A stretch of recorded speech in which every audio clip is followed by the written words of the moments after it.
नमस्कार दोस्तों, मैं हूं अभिनय और आप सभी का वेलकम करता हूं स्टडी पे। दोस्तों, पाकिस्तान जो है अपने हरकतों से बाज नहीं आता है। पाकिस्तान की जो आर्मी है वो क्या कर रही थी, इंडियन टेरिटरी में घुसने की कोशिश कर रही थी। जी हाँ दोस्तों, एलओसी को कहीं ना कहीं ये लोग चाह रहे थे कि इवेड कर दे। इंडियन आर्मी जो है उनकी आंखों में धूल झोंक के इंडिया में घुस जाए। जब ये इंटर करते हैं इंडियन टेरिटरी में, जब एलओसी के करीबी होते हैं, तो इनमें से जो एक पाकिस्तान का ट्रूप्स होता है, एक तरीके से देखा जाए तो इनको आतंकवादी ही कह सकते हैं, उसका पैर पड़ जाता है माइंस पे और इसकी वजह से दो वहीं पे ढेर हो जाते फट जाते हैं माइंस के साथ और मारे जाते हैं। बचे खुचे जो 3-4 थे वो ट्राई कर रहे थे कि किसी ना किसी तरीके से क्या करे, माइंस को भी इवेड कर दे और घुस जाए।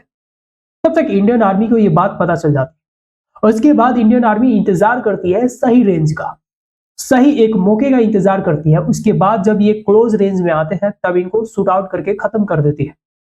और इंडियन आर्मी का कहना यह है कि पाकिस्तान जो है आज के दिन में बौखला गया है। बौखला इसलिए गया है क्योंकि पाकिस्तान की जो बलूचिस्तान लिबरेशन आर्मी है वो इस तरीके से पाकिस्तान आर्मी की धुलाई की है कि करंट में अगर देखा जाए तो पाकिस्तान की जो आवाम है, पाकिस्तान की जो जनता है, उनकी नजर में पाकिस्तान की जो आर्मी है उनका जो क्रेडिट है बिल्कुल गिर चुका है। मतलब यह है कि पाकिस्तान की जो आर्मी है उन पे पाकिस्तान के लोग ही ट्रस्ट नहीं करते हैं।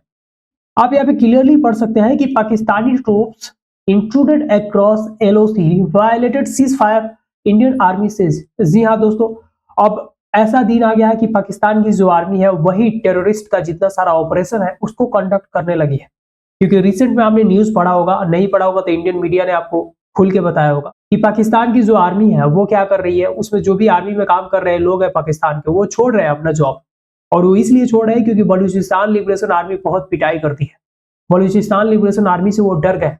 क्योंकि आप सोच के देखिए कि पाकिस्तान में जो ट्रेन थी उसमें आर्मी के ऑफिसर्स थे बहुत सारे, और उस ट्रेन को हाईजैक कर लेता है बलूचिस्तान लिबरेशन आर्मी और उसके बाद उनमें से बहुत सारे ऑफिसर्स को मार दिया जाता है।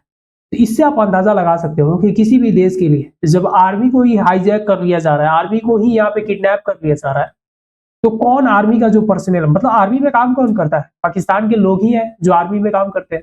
तो वो यहाँ पे डर गए और इसी की वजह से कहीं ना कहीं यहाँ पे एक तरीके से देखा जाए तो पाकिस्तान के ऊपर बढ़ता हुआ फ्रस्ट्रेशन है।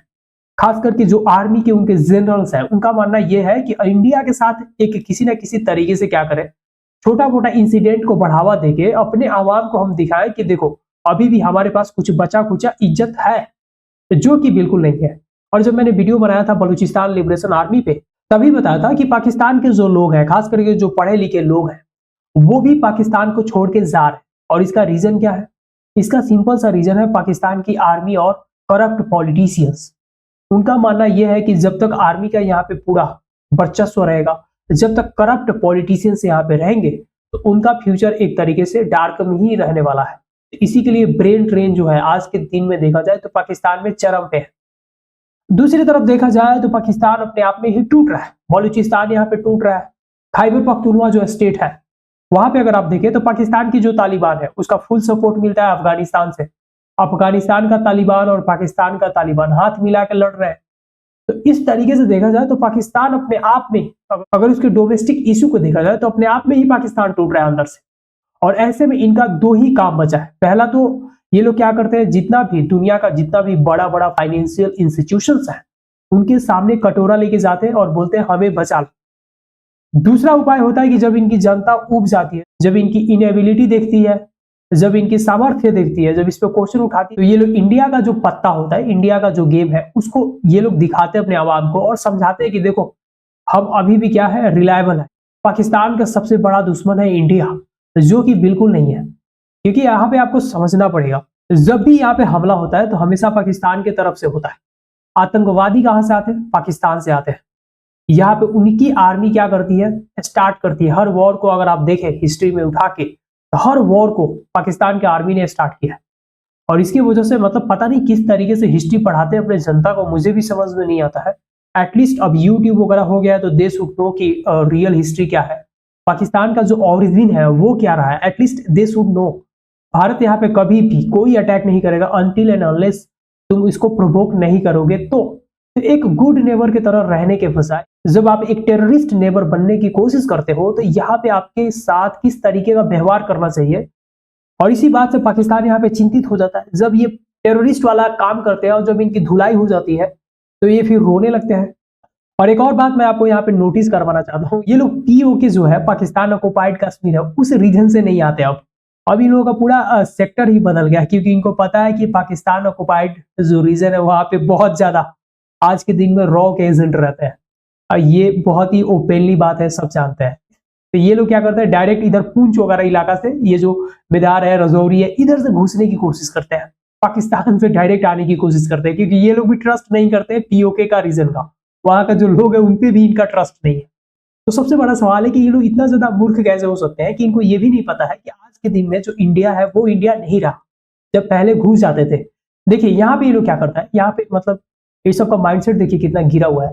एक तरफ ये इंगेज करता है, यहाँ पे जैसे गन फायरिंग करवा देगा 3-4 को भेज के, और जब इंडियन आर्मी इधर इंगेज हो जाती है, they try to enter from this side, इधर इंगेज करो, इधर से घुस जाओ। लेकिन इंडियन आर्मी अब ये सारी हरकतें जान चुकी है। और पहले क्या होता था कि इंडियन आर्मी जब गन फायरिंग वगैरह करती थी तो वहां पे काउंट करना पड़ता था कि कितना आप गोलियां चला रहे। और आज के दिन में गोलियों का जो मैन्युफैक्चरिंग करने लगा इंडिया, गन्स, गोलियां, टैंकर्स, हेलीकॉप्टर, सारी चीजें अब मैन्युफैक्चर हो रही है, मिसाइल्स भी मैन्युफैक्चर होने लगी इनफैक्ट। तो यहाँ पे अब कमियां नहीं रही, तो कितना चलाते हो कोई जरूरत नहीं है उसको काउंट करने का। At least they should be aware about this development. ये सारे जो डेवलपमेंट्स रिसेंट ईयर्स में हुए हैं उसको लेके इनको कहीं ना कहीं अवेयर होना चाहिए। कौन मूर्ख घुसेगा जब उसको पता होगा कि यहाँ पे माइंस ही माइंस बिछाए गए और माइंस पे पैर पड़ता है और उड़ जाते हैं। तो इस तरीके का हरकत एटलीस्ट दे शुड स्टॉप। बाकी आप क्या मानते हैं कमेंट में हमें जरूर बताइए। और अगर आप इस चैनल पर नए हैं तो चैनल को सब्सक्राइब कीजिए, अपने दोस्तों के साथ शेयर कीजिए। तो मिलते हैं फिर नेक्स्ट वीडियो में किसी नए टॉपिक के साथ, तब तक के लिए अपना ख्याल रखिए।